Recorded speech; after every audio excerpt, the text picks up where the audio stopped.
eres una persona primero con experiencia, pero detrás tienes como una preparación que usualmente no se ve.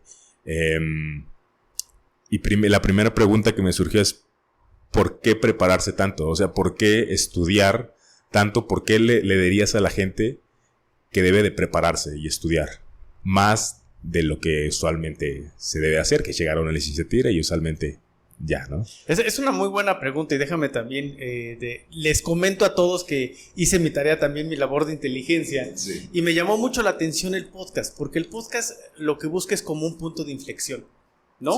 Sí. Tú puedes seguir una trayectoria, pero hay un punto cero en donde tú te puedes reinventar y puedes cambiar muchas cosas. Sí. Y yo creo que la educación es precisamente una de las herramientas más importantes que puede tener el ser humano para generar esos puntos de inflexión. Y en mi caso, ese punto de inflexión se dio desde que era muy niño, era prácticamente un niño. Tenía 13 años, iba en la secundaria, iba en tercero de secundaria, y uno de los profesores que tenía nos dice, de orientación vocacional, nos dice, a ver, yo como los veo pues no tan animados, no los veo muy trabajadores, uh-huh. A ver, hagan un trabajo de lo que ustedes quieran. Sí. Pero háganlo, métanle pasión, y con eso vamos a ver qué les gusta y para qué pueden proyectarse en la vida. Entonces, pues yo como era muy matado, dije, pues voy a hacer una cosa que tenga que ver con física, que tenga que ver con matemáticas, que eran las materias que más me gustaban. Sí. Y entonces dije, vamos a calcular cuál es la distancia más corta que existe entre el Sol y la Tierra, porque no tiene una trayectoria regular. Claro. Entonces, pues ya hago yo todo mi trabajo final, como era muy matado y muy ordenado, pues uh-huh. Terminé una semana antes el trabajo. Okay. Entonces ya, pues ahí quedó. Pero en ese entre una semana de que acabé el trabajo y la fecha para entregarlo, iba saliendo de la primaria, de la secundaria, perdón, allá en Ixmiquilpan, sí. Y pues mi casa quedaba hasta el otro lado de la ciudad. Entonces me fui caminando desde la secundaria, de la secundaria a mi casa, y tenía que pasar por el centro de Ixmiquilpan, los portales, uh-huh. Y en esos años pues había puestos ahí de fayuca, todavía seguramente hay algunos, pero en esos años pues estaban llenos de grabadoras. Como tenemos una economía cerrada, pues la fayuca era el punto de atracción y de atención de muchos de los que pasábamos ahí. Me encantaba pararme a ver los relojes, uh-huh. Y en una de esas grabadoras grandototas, en donde ponían discos cassettes pirata, sí. Y los ponían una y otra vez, pues de repente los quitaban y ponían el radio, y ese día ponen el radio, estaba Radio Mezquital enlazado en cadena nacional, y el presidente pues da un anuncio, uh-huh. Y ese anuncio era pues un pacto de todos los muchos que se llevaron hacia finales de los años 80, uh-huh. Y de repente pues le pide el presidente al pueblo de México pues que se apriete el cinturón. Todos vamos a hacer un esfuerzo, los empresarios, el gobierno, los trabajadores, para sacar el país adelante, etcétera, etcétera. Uh-huh. Mi interés no era escuchar claramente el mensaje del presidente. Claro. Mi interés era ver la fayuca. Pero ya que pasó este mensaje, yo seguí camino a mi casa, y quizás ese punto de inflexión que refieres en tu programa, el mío justo fue en el punto de inflexión del puente de la otra banda, que es un puente muy famoso en Ixmiquilpan, uh-huh. Que divide el centro de Ixmiquilpan y la periferia de Ixmiquilpan. Yo vivía en la periferia de Ixmiquilpan, quizás al principio de la periferia de Ixmiquilpan, en un barrio que se llama La Otra Banda. Uh-huh. Es un puente del siglo XVII, empedrado, y como todos estos puentes tienen una estructura muy robusta, sí. Y hacen una estructura triangular, ¿no? Sí, dos aguas. Justo cuando iba subiendo este Ajá. puente, empiezo a reflexionar de lo que había dicho el presidente, y empiezo a darme cuenta de una contradicción lógica de acuerdo a mi contexto social. Uh-huh. ¿De dónde dice el presidente que nos apretemos el cinturón? Si mi familia, mi mamá, mi padre, que yo veo que trabajan mucho, mi mamá trabajó pues gran parte de su vida como trabajadora doméstica para poder sacarnos adelante. Mi papá aprendió español a los 18 años. Claro. Prácticamente todos mis tíos se iban a trabajar a Estados Unidos para sacar dinero para sobrevivir. Uh-huh. O sea, nosotros no veníamos de una familia que hubiera tenido 1 metro cuadrado de tierra, no, olvídense, o sea, eso ya era un lujo. Sí. O sea, nosotros no veníamos de 0, veníamos de -1. Y la pregunta del millón es, cuando vienes de -1, ¿en dónde te vas a apretar el cinturón? ¿No? Claro. Y yo decía, a ver, uno metiéndose a la lógica del día a día, la lógica que a mí me tocaba vivir en mi casa, pues mi papá se iba a trabajar a México.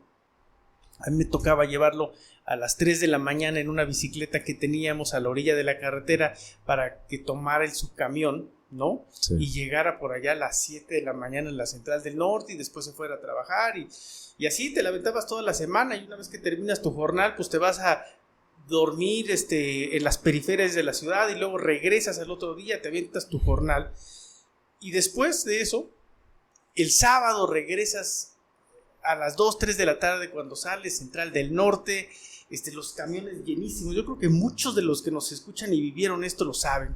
Uh-huh. Y regresas a tu pueblo, y ya que estás en tu pueblo, de repente te das cuenta que tienes que llegar a trabajar, tienes que sacar a los chivos, el campo, los borregos, los animales, sí. No descansas, o atender a la familia, y luego el domingo, ¿no?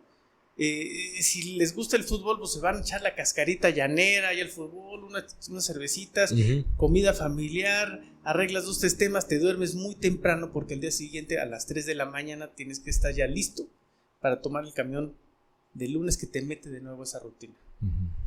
Pero en la lógica del presidente había que apretarse el cinturón. ¿De dónde te aprietas? ¿Qué es lo que haces? ¿Trabajas más? ¿Gastas menos? Ya no, ya es mínimo el gasto, sí. ¿No? Uh-huh. Dejas de gastar en cervezas, ¿qué haces? ¿No? Entonces dije, no, aquí hay algo mal. Algo está mal. Uh-huh. Y ya, o sea, todo eso pasó en un tramo tendrá 100 metros, menos de 100 sí. metros tiene el subir y bajar de ese puente. Uh-huh. Y en ese momento dije, quizás el problema es que no visualizamos que somos pobres, ¿no? Y la pregunta entonces se convirtió, pues, ¿por qué somos pobres? Uh-huh. Y en ese momento decido regresar, una vez que llegué a mi casa, a la biblioteca del pueblo, y agarro una enciclopedia. Muchos de los que nos escuchan también recordarán las enciclopedias. Sí, las no existía Google, no existe internet, no existe nada de eso. Y cuando busco la palabra pobreza, me doy cuenta que es un concepto sumamente amplio y que es un concepto estudiadísimo, prácticamente aparejado con la historia de la humanidad. Uh-huh. Y también me doy cuenta que hay un área que se llama economía, que busca darle respuesta a la pobreza. Es uno de los tantos problemas. Claro.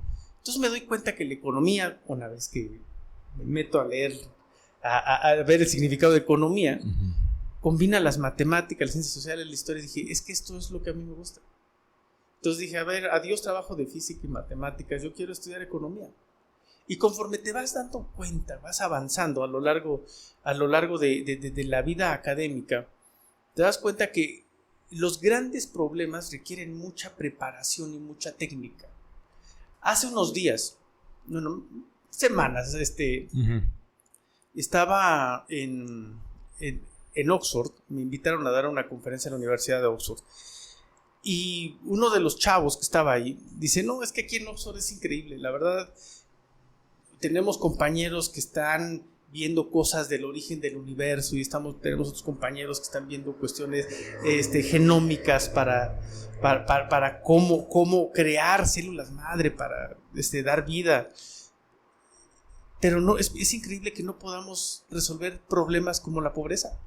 Mm. Es increíble cómo es que si tenemos estas mentes tan brillantes que están dando respuesta a problemas científicos tan complejos, no podamos ver cómo sacar un país adelante, ¿no?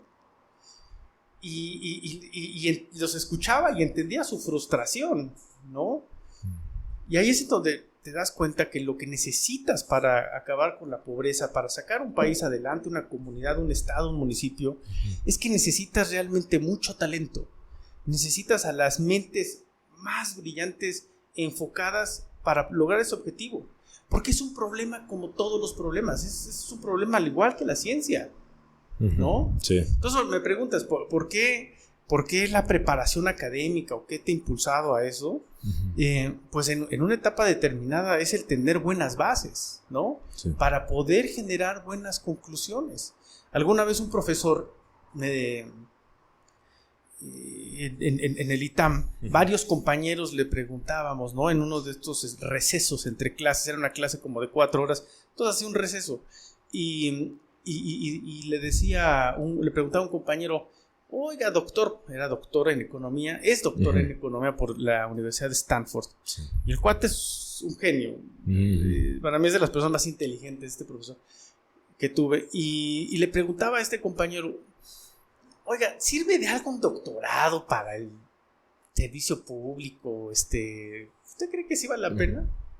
O sea, sí vale la pena estudios de posgrado así en estas universidades tan prestigiadas. Y él contestó de manera muy sincera, dice, a ver, lo que tú puedes aprender en un doctorado, en un estudio de posgrado, o sea, toda esta herramienta intelectual que te da, pues quizás vayas a ocupar un 10%, ¿no? 15% en la práctica. Pero lo que sí te vas a dar cuenta es que cuando estás en el ejercicio público, cuando estás en una toma de decisiones, la formación intelectual de una persona que pasó por una formación académica determinada y la que no. Y eso hace un mundo de diferencia en la toma de decisiones. Eso hace un mundo de diferencia en las cuestiones de política pública, en las medidas.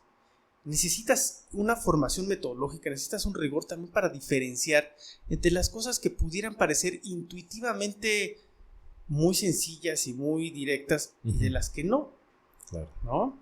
Y para eso te sirve tener una preparación académica. A veces, el otro día, curiosamente, estábamos en una mesa y discutíamos el tema del transporte público, ¿no?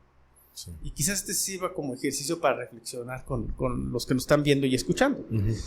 Decían, no, es que definitivamente tenemos que impulsar el transporte público.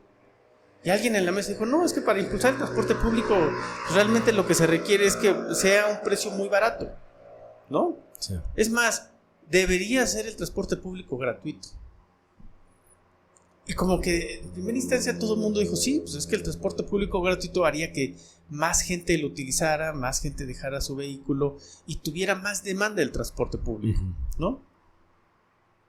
Y yo les decía, ustedes no son los primeros y no van a ser los últimos en preguntarse el tema del transporte público. Hay una cantidad de literatura económica que han puesto metodología muy clara, ¿no? Para evaluar si realmente el bajar las tarifas o poner un transporte público gratuito hace que la gente utilice más el transporte público. Y la respuesta es no.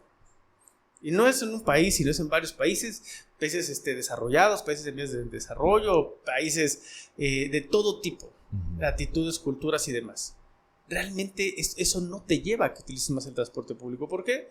Porque ya cuando lo ves con números, cuando lo ves con estadísticas, cuando lo ves con los perfiles de los usuarios y segmentando, se llaman controles estadísticos, pues lo que te dice la gente es, a ver, a mí aunque me lo regales, si yo tengo que ir a mi trabajo una vez, no voy a ir 2 veces a mi trabajo, porque aunque me regales la tarifa, ¿no? Mi día está determinado, yo tengo diferentes actividades y esas actividades son las que determinan mis traslados, ¿no? Sí. ¿Va a representar un ahorro a la persona? Sí, ¿no? Pero ese tipo de cosas, ¿no? Son de las preguntas que a veces parecieran las respuestas contraintuitivas y ahí es en donde te funciona una formación académica para tomar buenas decisiones. Escucha el episodio completo en Spotify y YouTube. Encuéntranos como El Día Cero Podcast.